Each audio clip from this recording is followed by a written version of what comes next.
অসহায়ত্ব থাকুক না কেন, অর্থনৈতিকভাবে তারা দুর্বল, রাজনৈতিকভাবে তারা দুর্বল, অস্ত্রের শক্তির দিক দিয়ে তারা দুর্বল, জনবল দিয়েও তারা দুর্বল, কিন্তু আল্লাহর ফয়সালা ইউতিম্মু নূরা, আল্লাহ তাআলা এই ইসলামের নূরকে পরিপূর্ণ করে দেবেন। ওয়ালাউ কারিহাল কাফিরুন, যদিও কাফেররা অপছন্দ করে।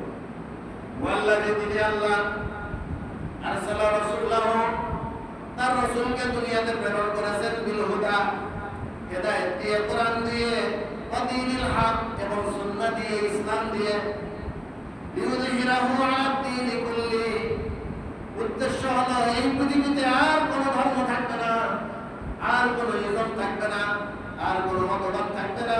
সকল ধর্মের উপর, সকল ইজমের উপর, সকল মতবাদের উপর, সকল রাষ্ট্রের উপর, সকল তন্ত্রমন্ত্রের উপর বিজয় লাভ করবে ইসলাম। বিজয় লাভ করবে কি বলেন? ইসলাম। সুতরাং কেউ যদি বলে আমরা শরীয়ত আইনে বিশ্বাসী নই, তার কি এই আয়াতের উপর আস্থা আছে? কেউ যদি বলে যে এই দেশে ইসলাম চলবে না, তার কি এই আয়াতের উপর আস্থা আছে? আরে আল্লাহ তাআলা কোরআন কেন পাঠাইলেন, রাসূল কেন পাঠাইলেন? 1400 বছর পর্যন্ত ইসলামের সংখ্যা, মুসলমানদের সংখ্যা, মসজিদের সংখ্যা, মাদ্রাসার সংখ্যা কমছে না বাড়ছে? বলেন, কমছে না বাড়ছে? মুসলিমের সংখ্যা বাড়ছে না কমছে? মসজিদ মাদ্রাসার সংখ্যা কমছে না বাড়ছে? এইবার বলেন, বাংলাদেশের সংসদের কথাই বলেন, বাংলাদেশের সংসদে টুপিওয়ালাদের সংখ্যা কমছে না বাড়ছে? সামনে আরো বেশি হবে।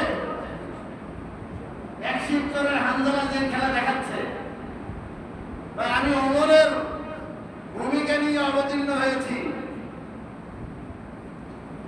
আমার আইডল হলো হযরত ওমর রাদিয়াল্লাহু আনহু। যদি কোনো এলাকায় কোন নারী, শিশু, কোন সাধারণ জনগণ নির্যাতিত হয় আর আমার কাছে সেই খবর আসে, আমার কাছে এসে নালিশ করা লাগবে না, আমি আমার সাহায্য নিয়ে তার দরজায় পৌঁছে দেব।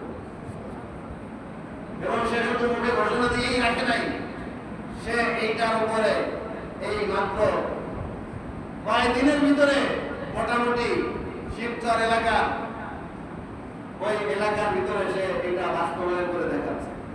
সে হাজী শরীয়তুল্লাহর বংশধর। কার বংশধর বলে?